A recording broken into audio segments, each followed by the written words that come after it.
legs ache when you stand for a long time, or they feel so uncomfortable when you're trying to sleep. Sometimes you feel an itching or burning sensation in your legs. But all that's normal, right? Not necessarily. According to Dr. Mirelle Moise, these are symptoms of varicose veins. What can you do about them? She's here to tell us.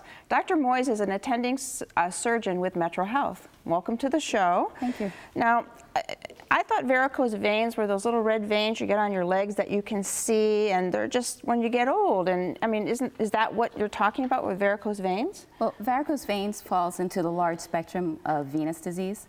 So you can have problems with your veins and symptoms associated with that without having those visible veins. Okay. Some people have the smaller spider veins, other people have those large ropey veins, and other people just have tired, achy legs. So those are the symptoms, and we're talking about this disease, so it's the aching legs, and what are the other things? Achiness, soreness, fatigue. Some people get painful cramps, Charlie horses in their legs. Okay. At night, other people just get pain and irritation right where the veins are. It can either cause burning, itching. Some people describe ants crawling up and down their legs. It's kind of hard to ignore then. So why do these things occur? What's going on? Well, as people age, they can develop problems with their veins.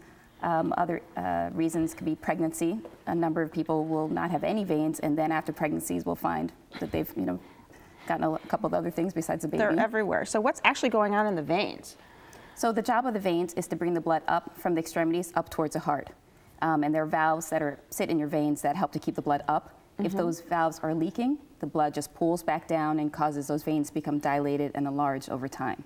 So that's what you can see when they're closer to your skin. Closer to your skin, right. All right. Is it only in your legs, or can this happen anywhere? Mostly in your legs, because that's the most dependent part of your body. Gravity is kind of working against you in the legs. Yeah, that would be true.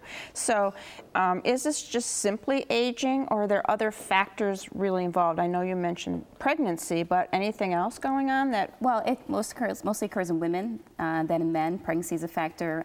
Weight gain is a factor. High heels, actually, can also cause problems with the veins later on in life.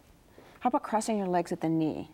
No, that's in the life too. And my teacher told me that when I was just a kid, so I always cross at my ankles now. So are there options to treat these kind of varicose veins? Yeah, I mentioned the various different symptoms, but not everybody has symptoms and not everybody needs to be treated. They're not dangerous. So if you're not having any symptoms, or if your legs don't bother you, they don't necessarily need to be treated. If they do cause symptoms, the first goal of therapy is compression stockings. Oh, okay. And they generally will help. Simple. And they generally will help 2/3 of people who have problems with their veins. Compression stockings are all you need. Okay, but when the blood is pooling, it's no risk of clots or anything from the veins, is that correct? Well, you can get some superficial clots, but those are not the dangerous clots that are going to travel to your lungs. Okay, They can be tender and painful, but they're not dangerous. Anything besides just if it gets worse or it's really giving you problems and the compression socks and any other treatment doesn't help, is there some other option? There are. So if compression stockings aren't alleviating your symptoms, or they're very difficult to get on, or if the cost is prohibitive, there are some options. They can involve anything from surgery, from vein stripping, physically removing the veins, or they can involve injecting the veins with medication that causes it to collapse and clot off, or if it's a larger vein involved, it can involve a procedure called an ablation, placing a catheter that causes the veins to collapse and go away. Oh, okay. So it's not horribly dangerous, very uncomfortable probably, and there's treatments. And it can we have be treated. options. Excellent. So whether you see enlarged veins in your legs or not, if you have the symptoms Dr. Moise described, you could have varicose veins.